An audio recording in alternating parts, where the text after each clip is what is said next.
There are moments when a constitution speaks loudly, declaring rights, freedoms, and the parameters of state authority. And then there are moments when it whispers, when the text turns inward, away from the headlines of rights and towards the machinery of power. How the state organizes itself, how decisions are made, how authority is exercised, how the public is positioned, and how sovereignty is either honored or quietly stolen. Articles 117 to 125 of the Constitution of Kenya belong to the second category, the quiet engine room. They rarely occupy public debate. They are seldom invoked in rallies, litigation, or civic education. Yet, they might be among the most consequential provisions for the health of a democracy. They describe the internal metabolism of parliament, the arena where public authority is converted into law, oversight, budgets, appointments, and national direction. These articles decide who gets to speak freely in Parliament, that is Article 117, whether Parliament belongs to the public or retreats behind closed doors, Article 118, whether ordinary people have a lawful doorway to influence the national agenda, Article 119, whether language becomes a tool of inclusion or exclusion, Article 120, whether decisions are made by a full house or by a minority hiding behind empty chairs, Article 121, whether votes reflect conscience, interest, or manipulation, Article 122, whether counties have a real voice in the Senate or merely a ceremonial shadow, Article 123, and lastly, whether Parliament's committees act as tools of accountability or as theatres of political performance, Articles 124 and 125. In this cluster lies a truth often missed. Democracy does not die in the Constitution's Bill of Rights. It dies in the procedures of Parliament. A house that silences dissent is already authoritarian. A house that hides from the public is already compromised. A house that cannot summon truth, cannot demand evidence, cannot gather quorum, or cannot vote ethically is a house that becomes a museum of broken sovereignty. These articles collectively answer a timeless civic question. Does Parliament serve the Republic, or does it serve itself? And beneath that, a deeper African question. Has post-colonial power broken free from the colonial logic that once used parliaments as instruments of empire rather than guardians of the people? In studying Articles 117 to 125 as one unit, we are examining not merely procedures, but the political soul of the Kenyan state.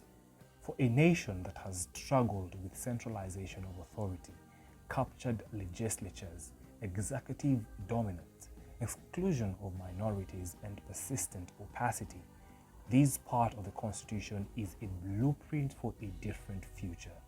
A future in which Parliament becomes a house lit by truth, disciplined by the public, responsible to counties, and anchored in the moral weight of representation. These analyses will unfold in 8 substantial thematic movements, each tracing the logic, integrity, and historical memory embedded in these provisions. It will treat procedure as philosophy, rules as politics, and constitutional text as a living expression of liberation. And when the 8 movements conclude, the final synthesis will return us to the country itself, to the people who entrusted Parliament with power, to the republic that demands accountability, and to the civic imagination that insists that sovereignty must never be surrendered to silence, secrecy, or procedural decay. This is not merely an interpretation of articles. It is an interrogation of the ethos of public power, meditation on the duty of representation, and a call to awaken the democratic conscience of Parliament. Part 1. Parliamentary Speech as Political Autonomy. Article 117. In every constitutional democracy, there exists a moment when power must enter a room and learn to tolerate its own discomfort. Kenya's constitution recognizes this necessity and enshrines it in Article 117, which declares freedom of speech and debate in Parliament. This is not a procedural detail.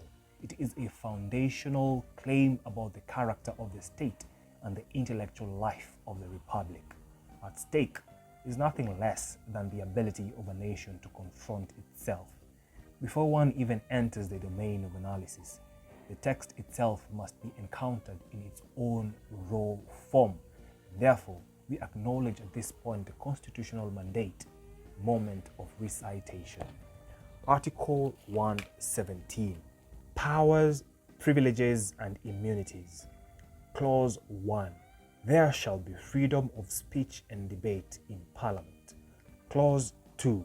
Parliament may, for the purpose of the orderly and effective discharge of the business of Parliament, provide for the powers, privileges, and immunities of Parliament, its committees, the leaders of majority party, the leader of the minority party, the chairpersons of committees, and members. Article 117 establishes Parliament as a protected space of deliberation, a forum where representatives articulate competing visions of the country, expose contradictions within state policy, negotiate the meaning of justice, and interrogate the moral direction of public life. The freedom it protects is not the freedom of politicians as individuals. It is a structural freedom belonging to the institution itself, a freedom exercised on behalf of the people whose sovereignty Parliament embodies. This idea has political ancestry in multiple traditions, from the privileges of the English House of Commons after the 1689 Bill of Rights to the injunctions of post-colonial legislatures across Africa seeking to break free from the executive domination. In Kenya, however, the historical weight of Article 117 is particularly profound. During the single-party era, parliamentary speech was less a deliberative practice and more a performance of allegiance.